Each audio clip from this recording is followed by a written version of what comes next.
തിരിച്ചറിയുന്ന സമയത്ത് അല്ലെങ്കിൽ അതിന് ശേഷം ഇത്രയും ബോൾഡ്, ഇത്രയും എനർജി, ഇത്രയും ഒരു ഹാപ്പിനെസ്സോട് കൂടി ഇരിക്കാൻ പറ്റുന്നത് എങ്ങനെയാണ്? ഫസ്റ്റ് ഓഫ് ഓൾ ഇതെൻ്റെ റിയോക്കറൻസ് ആണ്. 2019 നമ്മൾ ഈ ചില ഇത് പറയില്ല, പിച്ചക്കാരുടെ കാര്യമല്ല, ശീലമായിക്കോളൂ എന്നൊക്കെ പറയില്ല. അതേപോലെ ആ സമയത്ത് ഞാൻ ബാംഗ്ലൂരായിരുന്നു. എനിക്ക് ഞാൻ പറയില്ലേ വളരെ ഈ പറഞ്ഞ പോലെ ശരിക്കും ഞാൻ പറയും, ഞാനത് നടന്ന് കയറിയതല്ല, ശരിക്കും നീന്തി കയറി ഇതായിരിക്കുന്നത്. കാരണം ആ ഒരു ഫസ്റ്റ് ടൈം ഞാൻ ഒരുപാട് കഷ്ടപ്പെട്ട് ഒരുപാട് ബുദ്ധിമുട്ടി. ആ പെയിനും എല്ലാം കൂടെ ഓവർകം ചെയ്ത് വളരെ ബുദ്ധിമുട്ടി. അപ്പോഴും നമുക്കൊരു ഇതുണ്ടാവും, കാരണം ഇത് ലിംഫനോഡ്സിൽ കയറുക എന്ന് പറയുമ്പോൾ തന്നെ അത് ഹൈ റിസ്ക് ആണ്. അത് വീണ്ടും അത് ട്രാവൽ ചെയ്യും, ലിംഫനോഡ്സിൽ ട്രാവൽ ചെയ്യും, അത് എവിടെയെങ്കിലും ചെന്ന് ഡെപ്പോസിറ്റ് ആവും, ഹൈ റിസ്ക്. അപ്പോഴും നമുക്ക് ആ ഒരു റിയോക്കറൻസ് എന്ന്, കാരണം കൂട്ടത്തിലുള്ളവർക്കൊക്കെ വരുമ്പോൾ ആ ഒരു ഇത് ഞാൻ എനിക്ക് തോന്നുന്നു ഞാൻ മെൻ്റലി പ്രിപ്പയർഡ് ആയിരുന്നു, വന്നാൽ തന്നെ അത് ഓവർകം ചെയ്യുക എന്നുള്ളത്.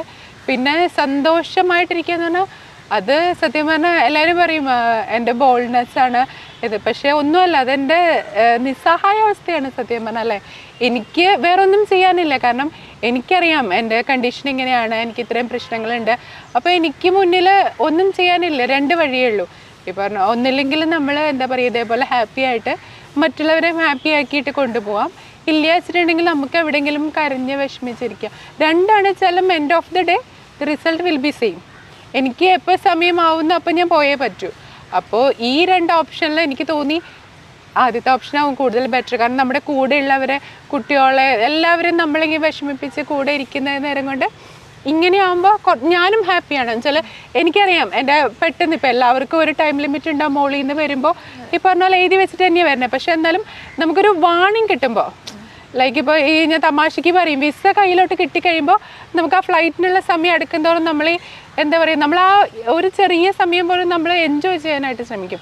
ഞാനിപ്പോൾ അതാ ചെയ്തുകൊണ്ടിരിക്കുന്നത്. ഈച്ച് ആൻഡ് എവറി മൂമെൻറ്റ് എൻ്റെ കൂടെ ഉള്ളവരെയും ഞാനിപ്പോൾ പറയും, ഞാൻ ജീവിച്ചിരുന്നു എന്നുള്ളതിന് എന്തെങ്കിലും ഒരു തെളിവ്. കാരണം നിങ്ങൾ പിന്നീട് കാണുമ്പോൾ അല്ലെങ്കിൽ നിങ്ങൾ ഓർക്കുമ്പോൾ ഇപ്പോൾ ഈ പറഞ്ഞാലും ഞാൻ അതിന് ശേഷം എന്താ പറയുക ഒരുപാട് റീലുകൾ ചെയ്യും, ഒരുപാട് ഇത് ചെയ്യും, കൊളാബ്സ് ചെയ്യും.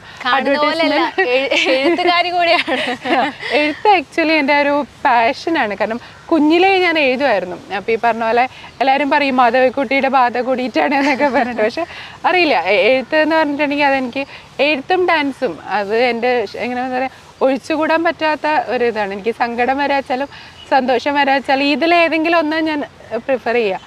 അപ്പോൾ ഈ പറഞ്ഞ പോലെ വേറെ ഒന്നും ചെയ്യാറില്ല. എനിക്ക് വെയിറ്റ് ചെയ്യുക, എന്തെങ്കിലും ഒന്ന് സംഭവിക്കുന്നവരെ വെയിറ്റ് ചെയ്യാം.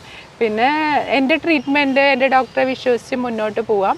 കൂടെ ഉള്ളവരെ എനിക്കതും ഒരു ഇതാട്ടോ. കാരണം എനിക്ക് ഒരു മാനുഫാക്ചറിങ് ഡിഫക്റ്റ് എന്ന് വേണമെങ്കിൽ പറയാം. കാരണം എനിക്ക് കരയാനായിട്ട് എനിക്കറിയില്ല. എനിക്ക് പറഞ്ഞ പോലെ അറിയില്ല എന്നുള്ള, ഞാൻ കരയും. പക്ഷെ അത് ചിലപ്പോൾ രാത്രി ഒറ്റയ്ക്കുള്ളപ്പോഴോ അങ്ങനെ ഞാൻ എൻ്റെ അമ്മയുടെ മുമ്പ് പോലും അങ്ങനെ കരയുക, എനിക്കങ്ങനെ ഞാൻ വിഷമിക്കുന്നത് മറ്റൊരാൾ കാണുക എന്ന് പറഞ്ഞാൽ എനിക്ക് എന്തോ ഒരു എന്നൊക്കെ അറിയാറുണ്ട്. എൻ്റെ ഡോക്ടർ അനുപമയാണ് അങ്ങനെ ഡോക്ടറുടെ ടീമിൽ. ഡോക്ടറോട് ചോദിച്ചാൽ അറിയാം, ഞാൻ കെട്ടിപ്പിടിച്ച് ഇതാക്കിയിട്ടൊക്കെ ഡോക്ടർ ശരിക്കും എന്നെ മനസ്സിലാക്കിയതാണ്.